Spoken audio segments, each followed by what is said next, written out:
Abbott House has been serving children since 1939. During that time, we have served thousands of South Dakota children.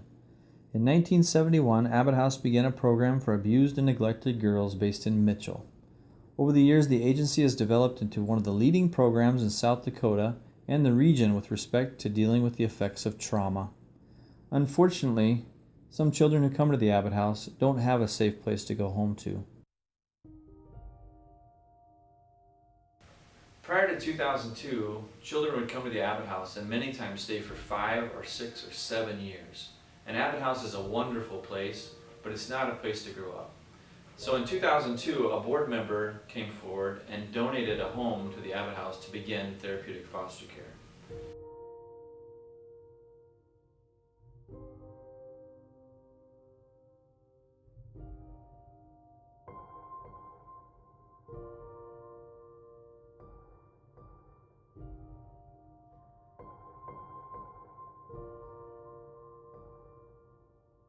May 17th, 2013. Dear God, please help me. I'm scared. I don't know what to do. I don't have a family, no home besides Abbott House, and I feel unloved, abandoned. Please help me, Lord. Please send me someone to love me and I can love back. Anyone. I would prefer to know the person before, but it's all right if I don't. Amen. Love, Cherokee. Cherokee's letter began with a chain of events that resulted in Abbott House creating 2 professional therapeutic foster homes in Mitchell. Cherokee was the first girl placed in the first home that was opened as part of the newly established Bridges program. Since that time, we have served many young ladies and have been asked to provide the same level of services in Rapid City.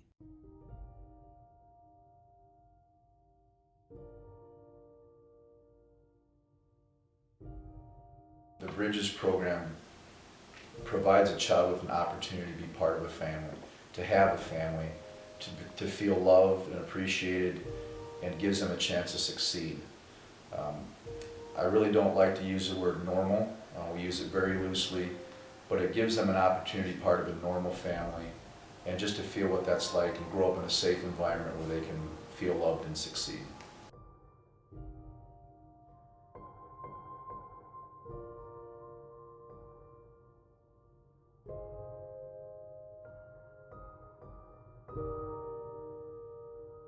I worked with a young lady who came in and she had been abused by her brother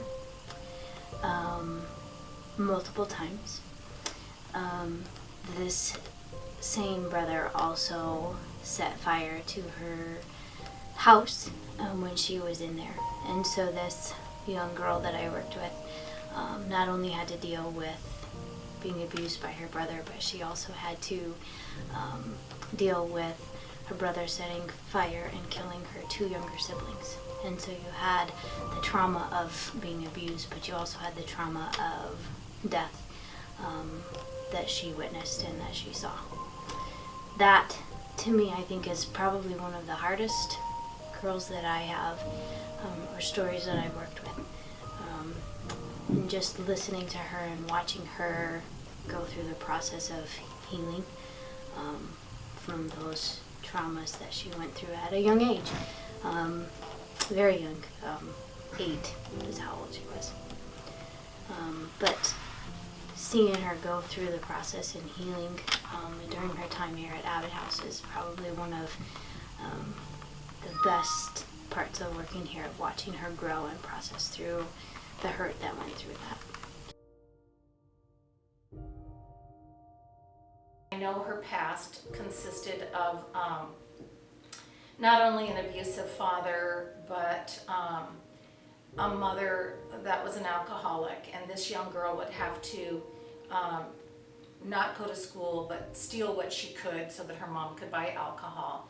And at the end of the day, her father killed the baby girl, threw her out a window and killed her, and murdered the mother.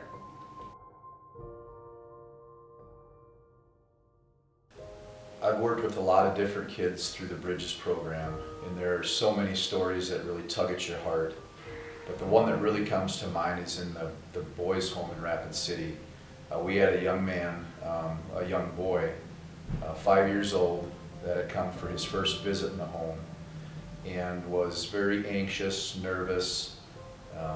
The parents had went out and bought some Matchbox cars, a fire truck, and just some toys that they thought a 5-year-old boy would like to play with. And that did have the chance to calm him down. And about 3 hours after the young boy was in the home, he looked at the foster mom and he said the question, "Are you a mom?" And of course, the foster mom said, "Well, yes, I am." And immediately he said, "Well, you're my mom." And that was after 3 hours of this child meeting the foster mom. And that really breaks my heart to know that a child that young is out there searching for a family, searching for a mom and dad.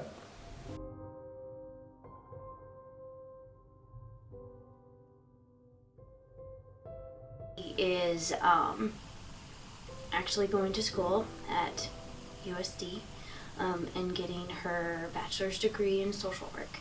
And so, of difficult girls that we've worked with here, it's really exciting to see them going to school and getting their degree. And so she reminds me of, it's kind of exciting to see them go to school when sometimes you're afraid they might not even live to be beyond 18. To see them being successful and graduating college is going to be big.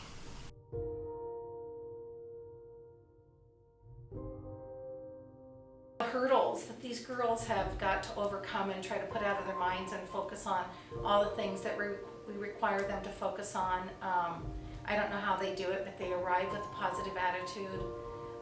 They bless me far more than I bless them, and gosh, the things that I've learned from them, the lifelong things that I've learned from them are too numerous to even mention, seriously.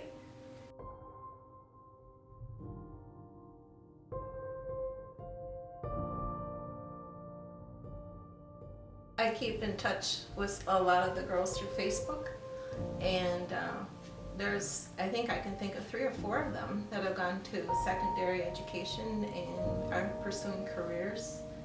And then one of the things Gary always would tell the girls in the home was, "This is, if you can learn one thing," he says, "when you're a mom, hang on to your kids." Yeah. and we can think of several girls, a lot of our girls. Yeah, they're good moms, and they've got little kids at home, and they are loyal and dedicated to being the best mom they can. Yeah. So that makes us happy. Yeah.